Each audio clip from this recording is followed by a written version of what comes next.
سلام البنات، نهار جديد وفيديو جديد. نتمنى تكونوا على خير وبخير. نتوما كتشاهدوا هذا الفيديو. اليوم البنات بغيت ندير معكم الهرقمه بالحمص. البنات ما يمكنش نديرها كلها حيت نتوما عارفين الوليدات ما تياكلوش هذا الشيء هذا، راه كندير غير هذا القياس. خلينا نزيد شي طريف. انا هذه هي طريقتي البنات. حطيت القياس اللي بغيتها البنات ديال الهرقمه بعد ما غسلتها مزيان. كندير الثومه البنات، واحد راس كبير ديال الثومه البنات. ضروري من الثومه تتختر لينا المرقه حتى هي وكتحيد الزفوره وكلشي. واحد بصله محكوكه البنات. عندي واحد شويه د الربيع مربطه البنات. عندي الكركم والسكينجبير والابزار والقرفه وشويه ديال التحميره. عندي معلقه السمن،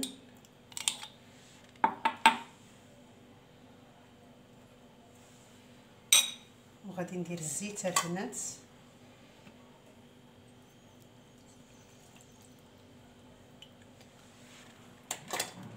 وغندير شويه زيت بلديه.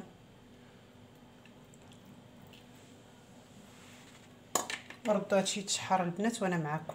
عندي الحمص من بعد ما بيتو ليله كامله هو فازق البنات، تنسدو على الهرقمه طيب لنا يدخلها الطياب وعاد نلوحو الحمص البنات وهانتوما معايا.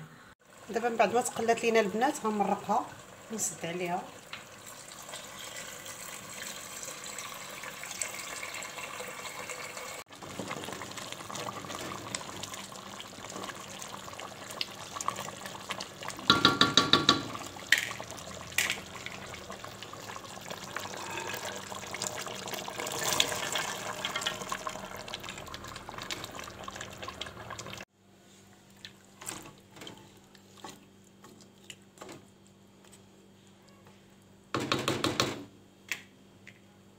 هذا البنات من بعد ما طاب ليا الحمص وطابت ليا هاد الهرقمه اللي هما تنقولوا مكرعين.